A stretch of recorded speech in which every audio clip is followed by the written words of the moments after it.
Hi guys, I've missed you. I haven't uploaded a video in so long. It is a gloomy gray day today here in Nashville. I'm kind of dressed for the tropics. Maybe I should go put on something more drab. I'm very pregnant and out of breath constantly. And I've been wanting to make this video for a really long time because I feel like it's the kind of thing that I would have needed or would have searched for at the beginning of this process. And it's kind of a combo of two things. One is how to save money during the process of building a home, and also how to make a home that is essentially a planned neighborhood. So that means it's not fully custom. You have ways you can upgrade, you have basic builder grade options. How do you make your house feel custom, make it feel unique to your style and not like every other neighbor in the neighborhood? So in this video, I'm gonna share with you what we have done. We have not moved into our new house yet. We are about 30 days out, and I'm gonna share with you the things that we are doing to make our home feel custom. Some of these things I've already done. Some of these things I'm planning on doing and making selections for right now. And then ways that we have saved money along the way, and then in other areas, what we have splurged on in the process, because I think that also is kind of valuable to know. Okay, so just a pause to tell you guys about today's sponsor. So ZocDoc is essentially a marketplace to help you find your doctor. The reason I took this partnership is because we just moved to Tennessee recently. And I hate to say it, we've been here for 1.5 years and I do not have a primary care doctor. And it's because the concept of finding another doctor, I'm just overwhelmed. I'm like, where do I start? How do I know they're good? Which hospital or doctor's office should I go to? Who takes my insurance? There's so many things that you have to figure out. And when you're a mom, you don't just do it for yourself. You do it for yourself and your spouse and your kids. There's just so many doctors and so many things. When this came through my email, I was like, I actually need the service. Yes, I want to do this partnership because I need a doctor and I need help finding one. In the process of moving, in the process of having young kids, this is one of those things that I would love to outsource and have simplified for myself, so I can go to their website, enter in my insurance information, and scroll through the doctors that are near me, checking out their ratings by verified patients and seeing who might be a good fit for me and my family. A lot of the time, these doctors are able to provide appointments within 72 hours. So you're not waiting on a 6-month wait list. You're able to get in fast and have that initial appointment. So stop putting off your doctor's appointment bookings and go to ZocDoc.com/Sharrah Stevens, and you guys will be able to sign up and find a doctor near you.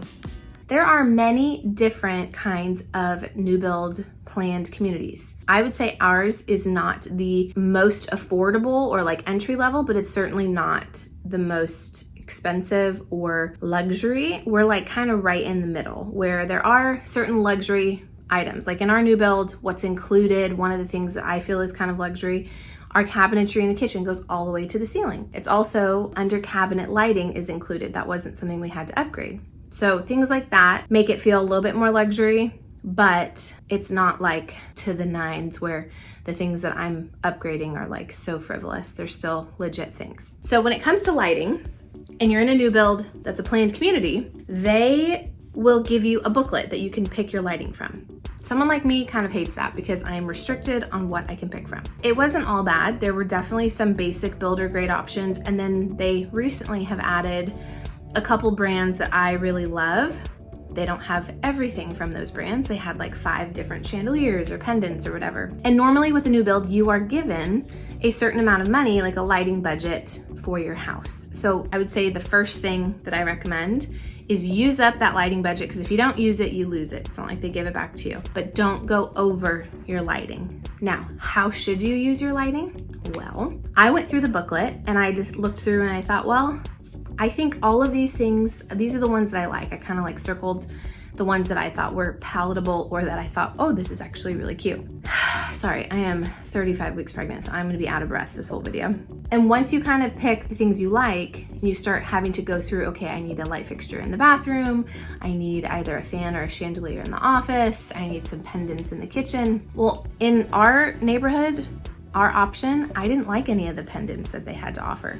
So what I did was I used a majority of our budget to add additional lighting, like electrical wiring, and I'm having them put these super ugly LED can lights everywhere. Well, the reason is for closing purposes, they have to put some sort of light fixture there. So they're gonna put an LED canned light there, and I'm gonna order whatever lighting I want. Now I will tell you, There's so many affordable options through Amazon now. Like 5 years ago, when I was doing those Airbnbs and different things like that, it was like really hard to find good lighting. There's so many options now. And when you buy through a builder, they put their cut on top. They do also include like an electrician price to install it. Our house has 20-foot ceilings in one room and 18-foot ceilings in another room. The cost for me to have an electrician come out with a giant ladder and just the headache of getting up there and installing a new light, for those 2 locations, I actually did select lighting through the builder. They had 2 chandeliers that I thought were really beautiful. They were more expensive to go with the builder, but the ease of not having to worry about getting someone to install that inconvenient of a location was worth it to me. But for my, let's see, powder bathroom, we don't have any light fixtures, but I do have 2 sconces and a ceiling light. My entryway, I have 2 sconces with no lights. Tyler's office, I have a chandelier with no lights. And when I say I have a chandelier with no lights, what I mean is I have a chandelier box that's gonna have a circle light with no actual chandelier that'll be hanging. My kitchen, I don't have pendants in my kitchen. I'm gonna have 2 giant circle lights up there, like LEDs. My dining room, I put in some pendants and I don't have any light fixtures yet for those. My bedroom, now this was fun. I put in 2 sconces on either side of the bed with a switch. So you could switch it on and off in bed. I'm very excited about that. But I didn't like the sconce options that they had, so LEDs are gonna be there. Now it's gonna look funky when we first move in, but I already have my Pinterest board. If you guys wanna know how to create like a design board, I have a video on here that kind of shows you how I use Pinterest and Canva. But I have like a spreadsheet of all the light fixtures, where they're gonna go. I've already picked them out. I know which one's where. And when we move in, I'm gonna click the link, order it, and have it delivered. Once everything's delivered, I'll have an electrician come in and swap everything out. Now, the reason I recommend that you guys do, use your budget for adding extra lighting is most people are not gonna have, in my neighborhood, sconces on either side of art in the entryway because it's not included. You have to intentionally ask to do that. So those are the things that are gonna be different from anyone else, and that's what I think makes your home feel more custom. But it is kind of like not immediate gratification, because then you're gonna have a circle light there for a few months or however long until you can go have the time or the budget to buy the fixtures you want and have those installed. But long term, when you're at the framing stage, you should definitely try to add as much electrical as you can, which does require some planning and design thinking of like what you want to do. Now, if you don't know exactly where you want it, for example, up the staircase, I want to do picture frame molding on my own at one point. And I know that I'm gonna want sconces going up the stairs. So I planned ahead and I actually put an outlet at the base, at the very top of the stair landing, right in that corner, so that in the future, when I have an electrician come by and I've done the molding and I'm ready to install lighting, he can pull electricity wiring from that outlet onto wherever we want it to be on that wall. So you wanna make sure that also when you're planning, you wanna think about what's gonna be on that wall. Is there any electricity on that wall? And if not, at least add an outlet so you can pull from it later. Man, that was only tip 1. It's gonna be a long video.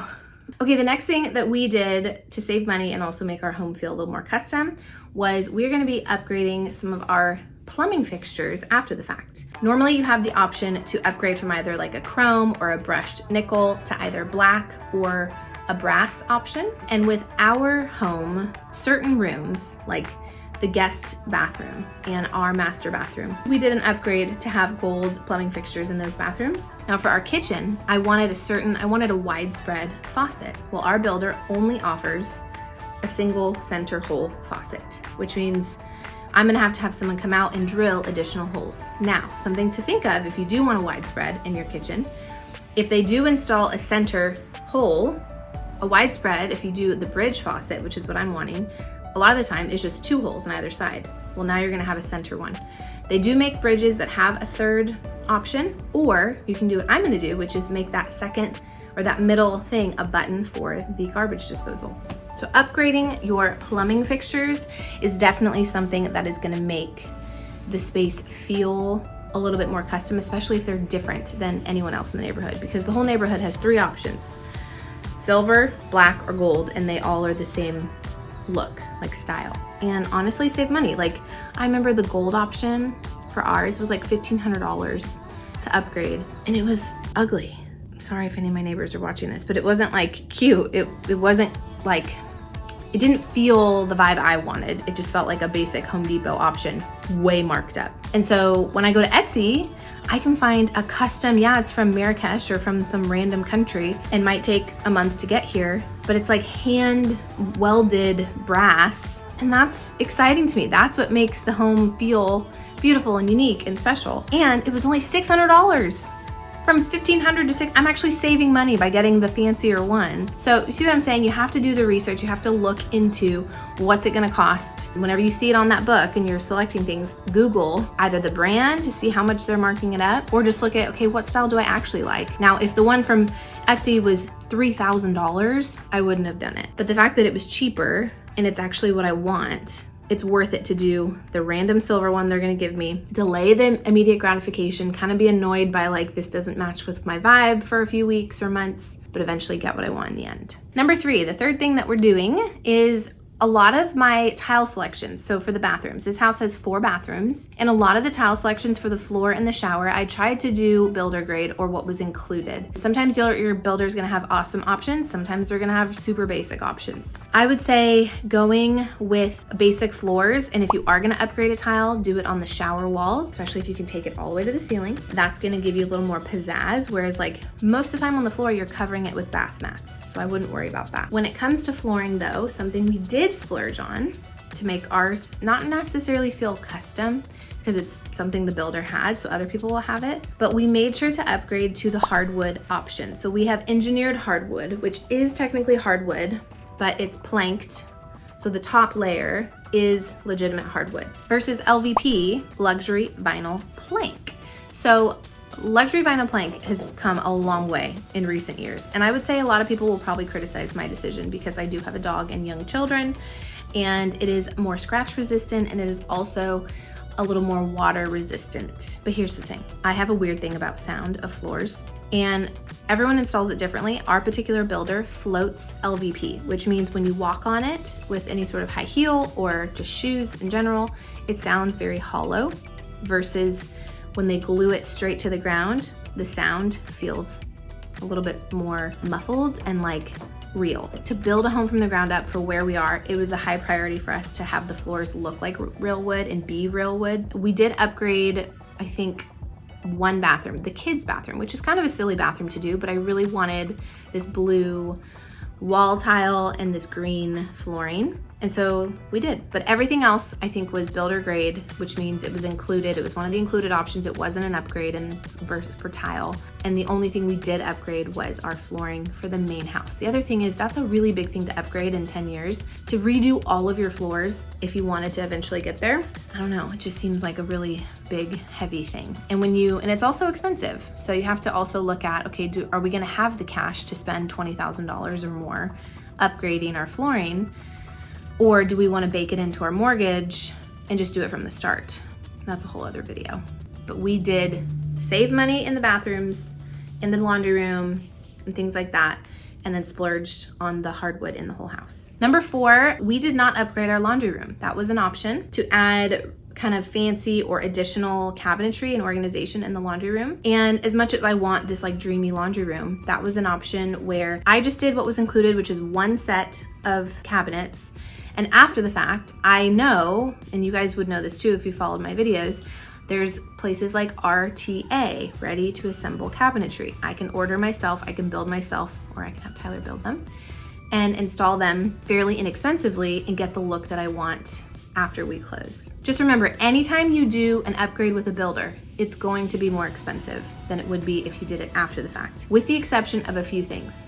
Adding lighting, they need to open up walls to do that. Upgrading your electrical, I don't even know what it's called, box. For example, we have a basement, so essentially we have a 3-story house. In our house, you have a certain amount of electrical load that your electrical box can handle. And if you're gonna have laundry in the basement and on the main level, to upgrade your electrical box after the fact would be way more expensive than just doing it from the start. So there's non-sexy things that you should upgrade. Like for another thing, adding a gas line outside. We cannot afford to do we have 2-story, we have a porch outside, and then below is a whole patio, so it's like a 2-story outdoor living. I would love to add a fireplace one day. We cannot afford to do a 2-story fireplace, outdoor fireplace right now. But we can pay, I think it was like 150 bucks or 75 bucks to add an extra gas line to the side of the house so that one day when we're ready to do that, we have a gas line.